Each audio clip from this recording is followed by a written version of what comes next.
नमस्कार बच्चों। आज हम कक्षा 10 का स्पर्श पाठ्य पुस्तक का पाठ 4 पढ़ेंगे। पर्वत प्रदेश में पावस, जिसके कवि है सुमित्रानंदन पंत। इनका जन्म 1900 में अल्मोड़ा उत्तराखंड में हुआ।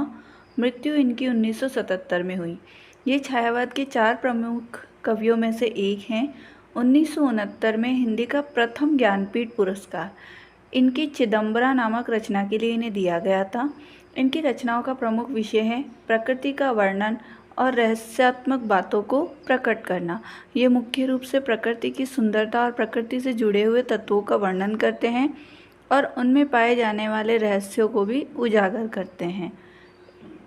इनकी कविता का अनुवाद इस प्रकार है। प्रस्तुत कविता में पंत जी ने पहाड़ी क्षेत्रों में वर्षा ऋतु के समय जो भी परिवर्तन होते हैं उनका वर्णन किया है। उन्होंने बताया है कि पर्वतीय क्षेत्रों में बारिश ऋतु के आने पर कभी तेज़ बारिश आती है जिसके कारण परिवर्तन होते हैं, तो कभी कभी धूप निकल आती है जिसके कारण प्रकृति का सौंदर्य बदल जाता है। पावस ऋतु थी, पर्वत प्रदेश, पल पल परिवर्तित प्रकृति वेश। कवि कहते हैं कि पावस ऋतु थी, वर्षा की ऋतु थी, पर्वत प्रदेश और पहाड़ी क्षेत्र था। पल पल परिवर्तित प्रकृति वेश, वहाँ की प्रकृति बार बार अपना रूप परिवर्तन कर रही थी। मेखलाकार पर्वत अपार, अपने सहस्त्र दृग सुमन फाड़, अवलोक रहा है बार बार नीचे जल में निज महाकार। मेखलाकार पर्वत अपार, मेखलाकार अर्थात अर्धचंद्र की आकृति में अनेक पहाड़, पर्वत अपार यानी अनेक पहाड़ खड़े हैं जो बिल्कुल एक कर्धनी के आभूषण की तरह लग रहे हैं जिसे स्त्रियां कमर में पहनती हैं। अपने सहस्त्र दृग सुमन फाड़, उन पहाड़ों पर उगे हुए अनेक पुष्प ऐसे लगते हैं जैसे पहाड़ों ने अपने अनेक आंखें खोलकर देखने का कार्य शुरू कर दिया हो। अवलोक रहा है बार बार, वह अपने फूल रूपी नेत्रों से चारों तरफ देख रहे हैं। नीचे जल में निज महाकार, नीचे बहते हुए पानी में निज यानी अपना, महाकार यानी विशाल आकार।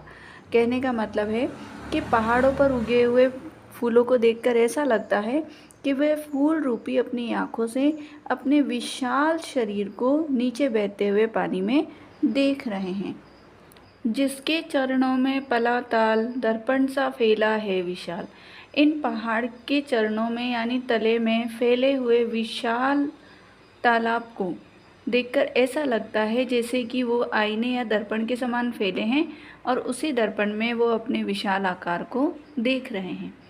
गिरी का गौरव गाकर झरझर, मद में नस नस उत्तेजित कर। कवि कहते हैं कि पर्वतों से बहने वाले झरने ऐसे लगते हैं जैसे कि वो पहाड़ों की गुणों का गुणगान कर रहे हो।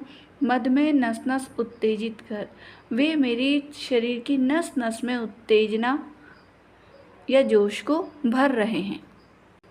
मोती की लड़ियों से सुंदर झरते हैं झाग भरे निर्झर, और पहाड़ों से बहने वाले झाग से भरे हुए झरने मोती की सुंदर लड़ियों के समान दिखाई देते हैं। गिरवर के उर यानी हृदय से उठ उठकर उच्च आकांक्षाओं यानी बड़ी बड़ी इच्छाओं से तरवर पेड़ हैं झांक रहे देख रहे हैं। नीरव यानी शांत, नव यानी आकाश पर। अनिमेष बिना पलक झपकाए, अटल बिना हिले, कुछ चिंता पर लेकिन थोड़ी सी चिंता में मग्न। कहने का तात्पर्य है कि पहाड़ के हृदय से उठने वाले ये बड़े बड़े वृक्ष उच्च महत्वाकांक्षाओं के समान शांत होकर आकाश को देख रहे हैं।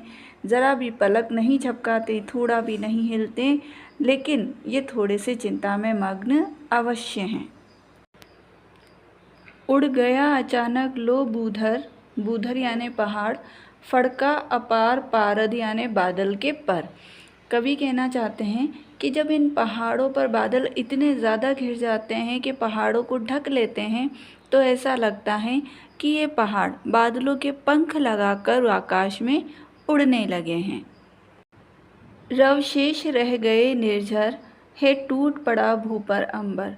कि इतने ज़्यादा बादलों के घिर जाने से पहाड़ों से बहने वाले झरने दिखाई नहीं देते, केवल उनका रवशेष यानी आवाज़ ही सुनाई दे रही है।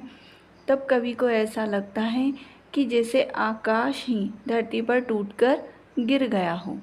धस गए धरा में सभे शाल, कवि कहते हैं कि इतना भयानक मौसम होने के कारण या इतना भयानक दृश्य होने के कारण ऐसा लगता है जैसे कि शाल के पेड़ भी डर के कारण धरती में समा गए हों, अर्थात वो बादलों के कारण दिखाई नहीं देते, तो कवि को ऐसा महसूस होता है कि वे डर के कारण धरती में समा गए हैं।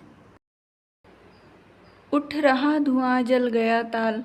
और बारिश के मौसम के कारण तालाब पर उठने वाले कोहरे को देखकर ऐसा लगता है जैसे तालाब में आग लग गई हो और चारों तरफ धुआं उठ रहा हो। यूँ जलदयान में विचर विचर था इंद्र खेलता इंद्रजाल। और जलदयान यानी बादल रूपी विमान में बैठकर विचर विचर घूम रहे हैं इंद्र देवता, खेलता इंद्रजाल अपनी लीलाएं दिखाते हुए।